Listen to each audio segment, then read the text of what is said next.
Justice is not just a word in the preamble. It is the moral compass of the Indian state. 71वीं PPSC मुख्य परीक्षा के लिए ये विषय केवल सैद्धांतिक नहीं है, अत्यंत प्रासंगिक है। ये विषय दर्शन, राजनीति, नीति और शासन को जोड़ता है। When you write your answer, remember, न्याय संविधान की आत्मा है। स्वतंत्रता, समानता और बंधुत्व के बीच संतुलन। It is the guiding light for every law, policy, polity and judgment in India. So in this session, we will explore प्रस्तावना में न्याय का अर्थ, its philosophical and constitutional roots और बीपीएससी आपसे आज के शासन में इसके व्यवहारिक अनुप्रयोगों को समझने की अपेक्षा क्यों करता है। कल्पना कीजिए, एक बांसुरी जमीन पर पड़ी है और 3 लोग इस पर अपना दावा करते हैं। पहला कहता है, इसे मुझे दे दो, मैं इसे बहुत खूबसूरती से बजा सकता हूं, सभी लोग इसके संगीत का आनंद लेंगे। दूसरा जिद करता है, लेकिन ये बांसुरी मैंने अपने हाथों से बनाई, ये मेरी अपनी मेहनत है, रचना है, श्रम।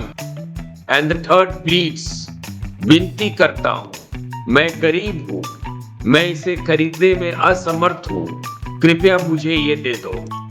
Who truly deserves the flute? बांसुरी का असली हकदार कौन है? Each of them has a fair reason. पहला सुख की बात करता है, ये उपयोगितावादी दृष्टिकोण है, इंग्लिश में इसको कहते हैं यूटिलिटेरियन व्यू।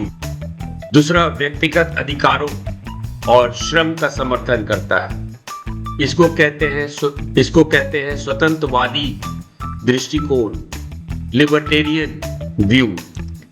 तीसरा आर्थिक समानता की अपील करता है, यानी समतावादी दृष्टिकोण, इंग्लिश में इकोनॉमिक इक्वालिटी।